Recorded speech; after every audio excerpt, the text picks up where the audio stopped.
is the Ghostbusters headquarters.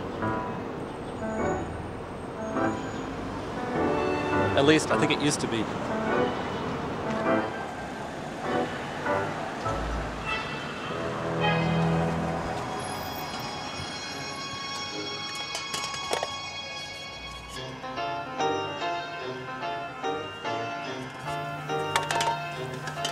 There's an interview with the Ghostbusters in this book.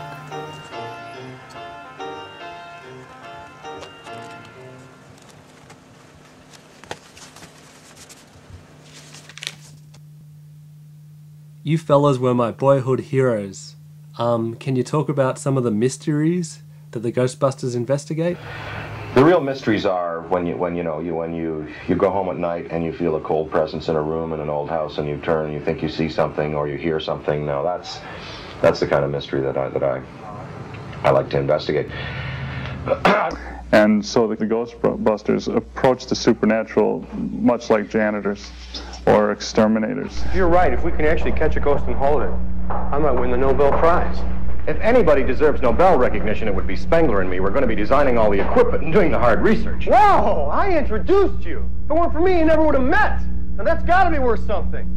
Well, if Obama can get a Nobel Prize, I'm sure you can too, Dr. Venkman. Thank you. Good luck with that, Venkman. What would you say your biggest achievement would have been? I think the thing that made me feel best was we sort of got the stamp of approval from psychologists and educators in America who felt that Ghostbusters was a good thing for kids to play. They found that, and this was in a major article in the Chicago Tribune, it was people together against the unknown, battling the unknown. Also, I guess a lot of kids wrap themselves in their Ghostbuster toys and costumes at night and go to sleep and sleep well. If you want to be a Ghostbuster at home, it's very easy.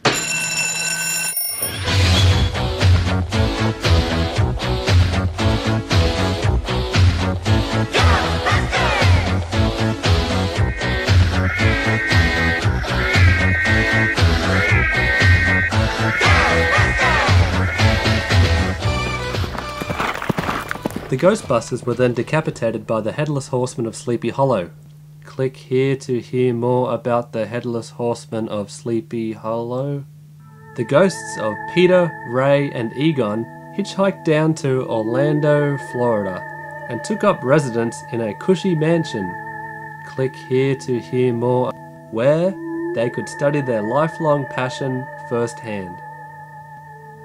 Egon studied fear on passerbys by scaring them to death, and Ray got the Blues Brothers back together.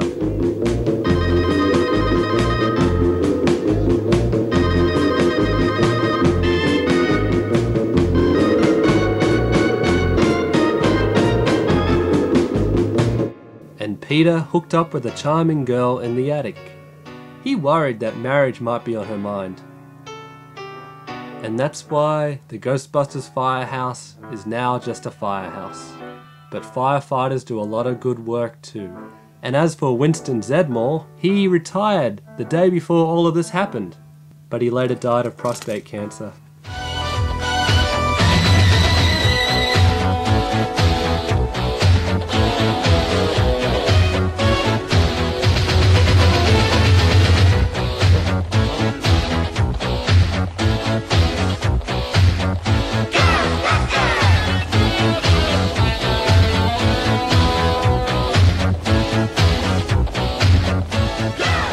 This is the adventure of the blue car. Next time, Monk's Cafe, Manhattan.